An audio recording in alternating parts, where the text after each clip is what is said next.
اور مہذب زندگی گزارنا چاہتے ہیں، وہ زندگی جو انسان کو جانوروں سے ممتاز کرتی ہے. تو جو مہذب زندگی گزارنا چاہتے ہیں وہ کیا کرتے ہیں؟ وہ اپنی شرمگاہ کی حفاظت کرتے ہیں، کسی عورت کو خواہش پوری کرنے کی نیت سے نہیں دیکھتے. ان کی تمام تر خواہشات صرف ان کی بیوی سے تعلق رکھتی ہیں. ان کے لیے حلال کیا ہے؟ صرف ان کی بیوی. فَإِنَّهُمْ غَيْرُ مَلُومِينَ، اللہ کہتے ہیں یہ لوگ قابل ملامت نہیں ہیں. فَمَنِ ابْتَغَىٰ وَرَاءَ ذَلِكَ، جو اپنی زوجہ کے علاوہ کسی اور راستے کو اختیار کرتا ہے، فَأُولَٰئِكَ هُمُ الْعَادُونَ، یہ اللہ کی باؤنڈری کو توڑنے والے ہیں. اللہ نے جو باؤنڈری بنائی ہوئی ہے نا اس کو کراس کرنے والے. تو میں وہ پادری والی مثال اور وہ پنڈت والی مثال جلدی سے ختم کرتا ہوں. تو اللہ تعالیٰ نے اگر نعمتوں پہ پابندی لگا دی ہوتی اور کہا ہوتا نہ پیسہ کماؤ نہ لائف کو انجوائے کرو، تو پھر ہم اللہ کو پہچانتے کیسے؟ ماں نے اگر پابندی لگا دی میرا دودھ نہیں پینا، میں جو بستر بچھاؤں اس پہ لیٹنا نہیں ہے، اور میں تمہارے لیے جو پنکھا لگاؤں وہ نہیں، پڑوسیوں کے پنکھے کے جا کے نیچے لیٹنا، تو پھر بڑے ہو کر ماں اپنا حق بتا سکتی ہے؟ بولو نا. تو اللہ نے کہا میں نے یہ نعمتیں تمہارے لیے پیدا کی ہیں تاکہ ان نعمتوں کو انجوائے کرو. آپ کو پتہ ہے 10 صحابہ 10 مبشرہ میں سے ہیں جن کو دنیا میں جنت کی خوشخبری دی ہے، ان میں 6 صحابی کروڑ پتی نہیں تھے، ارب پتی تھے.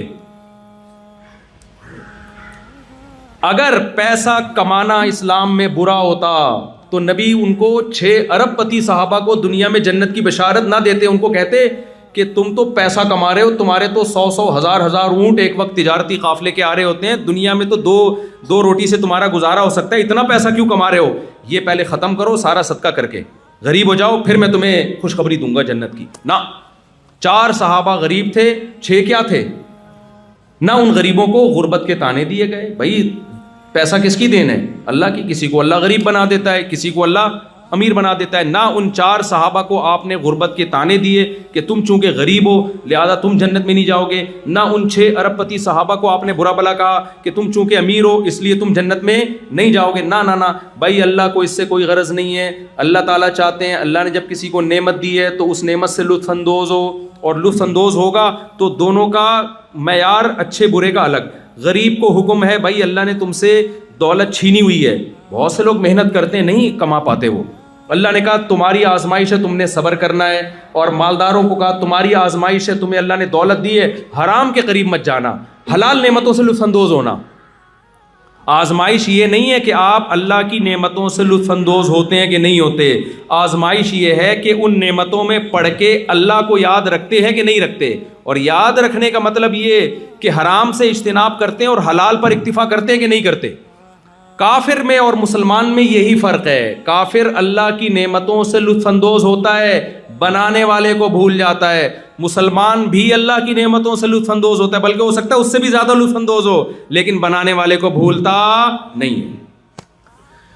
بات کھوپڑی استغفر اللہ، آپ لوگ تو کافی ایجوکیٹڈ ہیں، عقل شریف میں آ رہی ہے کہ نہیں آ رہی ہے؟ کیا کریں، اسٹائل ہمارا کراچی والا ہے، اسٹائل تھوڑی بدلتا ہے. بات یہ کھوپڑی کہنے میں جو مزہ ہے وہ دماغ میں مزہ نہیں ہے. کھوپڑی کہنے سے تھوڑی کھوپڑی میں بات آ رہی ہے. بھائی لائف کو اور انجوائے کرو یار، کس نے منع کیا ہے؟ آپ اللہ کہتے ہیں تمہیں جب نعمتیں ملیں گی تم نعمتوں میں مجھے یاد رکھو گے نا، میں دے رہا ہوں. اوحا ربک الی النحل، اللہ کہتے ہیں میں نے شہد کی مکھی کو تمہاری خدمت پہ لگایا. دور دراز علاقوں کا سفر کرتی ہے، رس چوستی ہے، اور کیسا بہترین شہد، ساری محنت اس کی کیش تم کراتے ہو.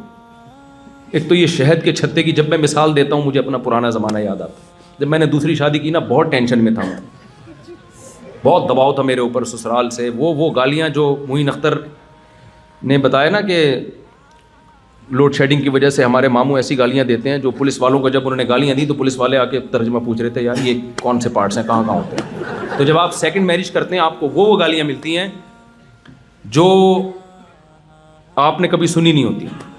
تو میں ٹینشن میں اپنے استاذ کے پاس گیا، حضرت میں نے دوسری شادی کی ہے، کوئی میں نے گناہ کر لیا، بہت زیادہ دباؤ میں ہوں. تو انہوں نے فرمایا بعض لوگ شہد کے چھتے میں ہاتھ ڈال کے ڈائریکٹ شہد لے رہے ہوتے ہیں اور کہتے ہیں مکھیاں کاٹ رہی ہیں، اور میرے بارے میں کہا تم شہد کے چھتے میں منہ دے کے شہد پی رہے ہو اور پھر آ کے کہہ رہے ہو مکھیاں کاٹ. تو یہ تو ہوگا، پھر انہوں نے کہا ہم بیوقوف ہیں, ہمارے پاس پیسہ تم سے زیادہ ہے, ہماری شہرت, اس وقت تو میں مشہور بھی نہیں تھا زیادہ, ہماری شہرت تم سے زیادہ, ہماری صحت تم سے, میں تو بہت باریک سا تھا, 55-56 کلو میرا وزن تھا. انہوں نے کہا اپنی صحت دیکھو یار.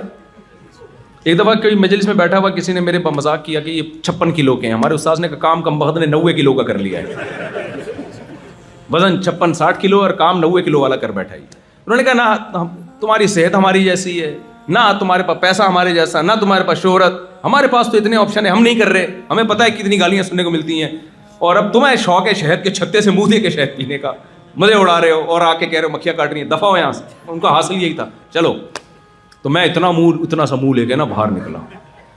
تو ایک اور شکر ایک نے مجھے دلاسا دی, انہوں نے بولا بھائی حرام نہیں کیا, لائف کو انجوائے کرو, اسی کو کیا کرو. انہوں نے مجھے کہا یہ ساری زندگی کا مسئلہ ہے, یہ 2-4 دنوں کا نہیں, ساری زندگی. تو اس سے پتہ ہوتا کیا ہے, تو ہوتا یہ ہے کہ ایک آدمی گیا نجومی کے پاس, نجومیوں کو کچھ نہیں آتا ہے, ایسے لطیفہ ہے. تو نجومی نے اس کے ہاتھ دیکھا, اس نے بولا کہ آپ 10 سال تک مزید غریب رہیں گے. وہ بڑا خوش ہوا, چلو 10 سال کے بعد پیسہ آ جائے گا. اس نے کہا پھر کیا ہوگا؟ اس نے کہا عادت پڑ جائے گی پھر آپ کو غربت کی عادت. تو 2 شادیوں کے بعد انسان گالیاں سنتا ہے, مار دھاڑ, یہ وہ, اللہ بچائے سب کو فتنوں سے. اس کے بعد عادت پڑ جاتی ہے اس کو. صحیح. اس لیے میں کہتا ہوں کسی نے یہ کام کرنا ہو جہاد کی نیت سے کرو اور ثواب کی نیت سے. عیاشی کی نیت سے تو بھائی زنا اور شراب کباب ہی ہے, سمجھتے ہو. ہاں اس میں برکتیں بھی ہیں, یہ نہیں کہ صرف یہی ہے, اور ایک ٹائم ہوتا ہے پھر اس کے بعد. خیر یہاں پر انلیگل ہے 2 شادیاں, اس لیے میں یہاں پروموٹ نہیں کروں گا, میں پاکستان جا کے اس سلسلے میں آپ سے بات کروں گا. گورنمنٹ مجھے پکڑے گی, بولے کہ کیا بول کے جا رہا ہے بھائی. خیر تو بات کو میں جلدی سے سمیٹ کے ختم کرتا ہوں. تو بھائی اللہ میاں نے رحمانیت کو حرام قرار دے دیا کہ اللہ کہتے ہیں اگر میں نے تمہیں جنگلوں میں لے جانا تھا, دنیا چھڑوانی تھی, تو یہ تو میں نے تمہارے لیے پیدا کیے ہیں. میں تو تمہیں بتا رہا ہوں جب تم میری نعمتوں سے لطف اندوز ہوتے ہو تو مجھے یاد تو رکھو. کافر کا مسئلہ یہ ہے کہ وہ عیاشی تو کر رہا ہے, مجھے بھول رہا ہے, اور تم بھی کھا پی رہے ہو اور تم بھی مجھے بھول رہے ہو, تو تم میں اور کافر میں فرق کیا ہو گیا پھر؟ تو اللہ کی نعمتوں سے لطف اندوز ہونا ہے اور ترقی کرنی ہے, کوئی حرج نہیں ہے اس میں. آپ 1 کروڑ روپے کما رہے ہو, آپ 6 کروڑ کماؤ بھائی. کیوں؟ نبی نے فرمایا المؤمن القوی احب الی اللہ من المؤمن الضعیف. طاقتور مومن اللہ کو کمزور سے زیادہ محبوب ہے. جس میں جسمانی طاقت بھی آ گئی, اکنامیکلی اور نالج کی طاقت بھی آ گئی, پڑھا لکھا مسلمان زیادہ کام کر سکتا ہے. میں بڑا خوش ہوتا ہوں جب میں دیکھتا ہوں یہاں مسلم بڑی اچھی ایک پوسٹوں پر ہیں, وہ بہت اچھی جو ہے نا کمپنیوں میں ایک اچھی پوسٹوں پر لگے ہوئے, خوشی ہوتی ہے. کیوں؟ مسلمان کے طاقتور ہونے سے اسلام پاورفل ہوگا, مسلمان کے کمزور ہونے سے اسلام کمزور ہوگا. تو یہ تو طے شدہ بات ہے کہ اسلام طاقت چاہتا ہے. باقی نبی نے غربت والی زندگی کیوں اختیار کی, یہ ایک اشکال ہے جس کا میں کئی دفعہ بیانات میں جواب دے چکا ہوں. ابھی میں دوں گا تو ٹائم بہت لمبا ہو جائے گا, میں بات کو اب سمیٹ رہا ہوں. تو اللہ آپ سے دنیا نہیں چھڑوانا چاہتا. اللہ کہتا ہے میں نے دی ہے, ان نعمتوں سے لطف اندوز ہو, مجھے یاد تو رکھو نا. اے اللہ تجھے کیسے یاد رکھیں؟ اب یہ بات میری اب بس آخری ہے, کیسے یاد رکھنا ہے, اچھا انسان کیسے بننا ہے. تو اللہ نے کہا پبلک سے مت پوچھو, بیگم سے مت پوچھو, ابا سے مت پوچھو, پڑوسیوں سے مت پوچھو, گوروں سے مت پوچھو, میں تمہیں بتاؤں گا. اچھا انسان بننے کے لیے سب سے پہلی چیز ہے ایک اللہ پر ایمان. جو لوگ کہتے ہیں کائنات خود بخود بنی ہے دھماکے کے نتیجے میں, اور انسان بن گیا, آنکھ ناک کان آٹومیٹیکلی بن گئے, اللہ کہتے ہیں دھماکہ ہوا ہوگا. اللہ نے اس کی نفی نہیں کی, بلکہ قرآن میں اشارے ملتے ہیں کہ ہم اس کائنات میں وسعت پیدا کر رہے ہیں. اس سے پتہ چلتا ہے کہ کائنات پہلے جڑی ہوئی تھی. اولم یر الذین کفروا ان السماوات والارض کانتا رتقا. اللہ فرماتے ہیں کافر دیکھتے نہیں ہیں کہ زمین اور آسمان پہلے بند تھے. ففتقناہما, ہم نے ان کو ایک دم, فت کہتے ہیں ایک دم کسی چیز کو پھاڑ ڈالنا. لیکن یہ خود بخود نہیں ہوا بھائی, یہ دھماکے آٹومیٹیکلی نہیں ہوئے, یہ کسی ذات نے کیے ہیں. آنکھ خود نہیں بن سکتی, ڈیجیٹل کیمرہ جو انسانی آنکھ کی کاپی ہے وہ خود نہیں بنا, تو جو اصل ہے وہ خود کیسے بن گئی؟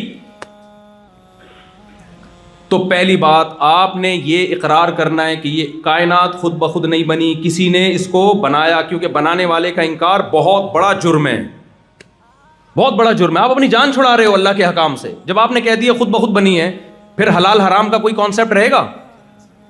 پھر اللہ کیا چاہتا ہے, کن چیزوں سے خوش ہوتا ہے, کن چیزوں سے ناراض ہوتا ہے؟ آپ کہیں اللہ ہے ہی نہیں, یہ تو بہت بڑا جرم ہے. اللہ کہتا ہے بھائی میں نے بنایا ہے. دوسری بات اللہ کیا کہتا ہے, اچھا انسان بننے کے لیے عقیدہ توحید اللہ کہتا ہے میں ہوں تو جو حق میرا ہے وہ مخلوق کو نہیں دینا, کسی پیغمبر کو بھی نہیں دینا وہ حق. وہ میرا حق کیا ہے؟ پکار کے لائق, عبادت کے لائق صرف میں ہوں. صرف یا اللہ مدد چلے گا, یا اللہ مدد کے علاوہ کوئی اور نعرہ اللہ قبول. جملہ کمپلیٹ کر دیا کریں کائنڈلی, یا ورنہ کسی ایئر ہوسٹس سے بیان کرواؤں گا. وہ اتنے کائنڈلی لگائے گی نا کہ سب مسلمان ہو جائیں گے. ہمارے وہ کائنڈلی میں وہ دم نہیں ہے نا, ہمیں اتنی تنخواہ نہیں مل رہی. اگر مجھے کوئی کہے مفتی صاحب بہت تمیز سے بیان کریں 1 کروڑ روپے ملیں گے, پھر دیکھو ذرا میری آواز بلند نہیں ہوگی. تو عقیدہ توحید پہ کمپرومائز نہیں کرنا. اللہ کے بعد سب سے بڑا مقام پیغمبر کا ہے, مگر آپ مشکل کشا حاجت روا نہیں. کوئی قبر انسان کو نہیں کھلا سکتی, کوئی بزرگ انسان کو نہیں کھلا سکتے. تو دیکھو میرے پاس ایک فالج زدہ انسان کا فون آیا کہ میں علاج کراتے کراتے پریشان ہو گیا ہوں, علاج نہیں ہو رہا, مجھے کسی نے بتایا فلاں مزار پہ جانا ہے, وہاں بابا ہیں, وہ وہاں جاؤ گے تو ٹھیک ہو جاؤ گے. میں نے کہا میرے بھائی آپ کا آدھا دھڑ کام نہیں کر رہا, آپ ایک ایسے بابے کے پاس جا رہے ہو دن کے دونوں دھڑ کام نہیں کر رہے, تبھی تو وہ قبر میں ہیں. ذرا سی انگلی بھی ہل رہی ہوتی تو لوگ ان کو دفن کرتے. میں نے کہا جس کے بیچارے کے دونوں دھڑ کام نہیں کر رہے وہ تمہارا آدھا دھڑ کیسے, اس کو شکر ہے سمجھ میں آ گئی بات. اس نے کہا میں نہیں جا رہا. میں نے کہا مسجد ہے بھائی, اللہ سے مانگو جا کے. تو فلا تدعوا مع اللہ احدا, اللہ کہتے ہیں سردہ گاہیں اللہ کے لیے, اللہ کے ساتھ کسی اور کو مت پکارو. بہت بڑا جرم ہے, اس پہ بخشش نہیں ہے. اس سے آپ کی نظر میں جرم نہیں ہے نا, ہماری اور آپ کی نظر میں جرم نہیں ہے, اللہ کی نظر میں بہت بڑا جرم ہے کہ میرے ساتھ کسی کو شریک کر لیا. سب سے پہلے عقیدہ توحید, اس کے بعد عقیدہ رسالت. ہمارا یہ عقیدہ اجماعی عقیدہ, قرآن نے حدیث نے بیان کیا, محمد صلی اللہ علیہ وسلم لاسٹ میسنجر آف گاڈ ہیں, آپ کے بعد کوئی پیغمبر نہیں آئے گا. یہ طے شدہ حقیقت ہے. تیسری بات, یہ تو عقیدے کی بات ہو گئی. آخرت پہ عقیدہ, ہم مر کے ختم نہیں ہو جاتے, ہماری باڈی ختم ہوتی ہے. اللہ سورہ طٰہٰ میں کہتا ہے منہا خلقناکم, میں نے اسی مٹی سے تمہیں پہلی دفعہ بنا دیا. تم نے اس کی لاجک تلاش کر لی, ایکچولی ہوا یہ تھا, ایکچولی یوں ہوتا ہے, اسپم بنتا ہے, پھر وہ ماں کے پیٹ میں جا کے یوں بنتا ہے. اللہ کہتے ہیں پھر میں تمہیں مار کے دوبارہ مٹی بنا کے ختم کر دیتا ہوں. تمہارے سائنٹسٹ میدان میں انہیں ایکچولی ایک نیچرل پروسیس ہے, یہ ایکچولی یوں ہوتا ہے. اللہ کہتے ہیں میں تمہیں اب دوبارہ ریورس کر کے انسان بناؤں گا. سائنسدان کہتے ہیں ایکچولی یہ ممکن نہیں ہے. اللہ کہتے ہیں کہ جس نے پہلی دفعہ کیا نا اس نے سائنسدانوں سے پوچھ کے نہیں کیا, اپنی قدرت سے. 9 مہینے میں ماں کے پیٹ میں منی کا قطرہ, ایک اسپم جاتا ہے ماں کے پیٹ میں, اس میں 9 مہینے کے اندر اس پانی میں آنکھ, ناک, کان, دل, دماغ, جگر, گردے, پھیپھڑے, کلیجی بنتی ہے, پورا انسان بن کے باہر نکلتا ہے. ماں روٹی کھاتی تھی, اس سے پہلے بچے کی آنکھ, ناک, کان بن رہے تھے, برین بن رہا تھا. اب جب بچہ دنیا میں آیا اسی روٹی سے دودھ بن رہا ہے, اور وہ دودھ ماں کی چھاتیوں میں جا رہا ہے, اور بچے کو پتا ہے مجھے دودھ کہاں سے ملے گا, میرے حلق میں کیسے اترے گا. اللہ کہتے ہیں جو سائنٹسٹ یہ کہہ رہا ہے کہ یہ خود بخود ہو رہا ہے, وہ اللہ کا بہت بڑا مجرم ہے, وہ تمہیں خدا سے ہٹا رہا ہے. اکفرت بالذی خلقک من تراب, تم ان ایتھیسٹ سائنسدانوں کی باتوں میں آ کے اس خدا کا کیسے انکار کر رہے ہو جس نے تمہیں مٹی اور پانی سے بنایا. تمہاری عقل کو کیا ہو گیا بھائی؟ آٹومیٹیکلی نہیں ہے, یہ وہ ذات کر رہی ہے جس نے ہمیں بنایا. وہ خدا کہتا ہے کہ جس نے پہلی دفعہ بنایا وہ مٹی میں جان ڈال کے دوبارہ تمہیں انسان بنا کے حساب و کتاب کے کٹہرے میں کھڑا کرے گا. یہ کس کا, میرا اور آپ کا عقیدہ ہے یا نہیں ہے؟ اس پہ قائم رہو, اپنی اولادوں کو سکھاؤ بیٹا ہم مر کے ختم نہیں ہوتے. بچہ کہے گا ابو یہ تو جب کیڑے کھا جاتے ہیں ختم, اس کو بولو بیٹا پہلے کچھ نہیں تھے, جس نے بنا دیا تو ریپیئر کرنا تو آسان ہوتا ہے پہلی دفعہ بنانے سے, وہ دوبارہ بنائے گا. وَهُوَ بِكُلِّ خَلْقٍ عَلِيمٌ, وہ ہر طرح سے پیدا کرنا جانتا ہے. وہ یہ ہمارا عقیدہ ہے. اس کے بغیر اللہ کی نظر میں ہم اچھے بولو نہیں. یہ آخری بیان ہے, تھوڑا سا 5 منٹ میں آپ کے زیادہ لے رہا ہوں میں. بھائی تھک تو نہیں گئے, کوئی مسئلہ تو نہیں؟ جلدی سے, میں چاہ رہا ہوں جلدی سے سمیٹوں میں. اب مجھے کہیں بٹھا دو نا پولیس بلوانی پڑتی ہے اٹھانے کے لیے. تو زندگی کا آخری نہ ہو, یعنی اس سفر کا, آسٹریلیا کا. بعض دفعہ کلپ چلا دیتے ہیں مفتی صاحب کا آخری, تو اس کے بعد کیا ہونے والا ہے ان کے ساتھ. تو اب کیا ہے میرے بھائی, اللہ تعالیٰ کیا فرماتا ہے؟ عقیدہ توحید, عقیدہ رسالت, آخرت کہ ہمیں موت کے بعد دوبارہ زندہ ہوں, عقیدہ تقدیر کہ اچھا برا سب پہلے سے طے شدہ ہے, کچھ بھی ہوتا ہے اپنی طرف سے کوشش کرو اچھا ہو برا نہ ہو, جب ہو جائے ما قدر اللہ, جو کام طے ہونا تھا وہ ہو گیا, اب ٹینشن لینے کا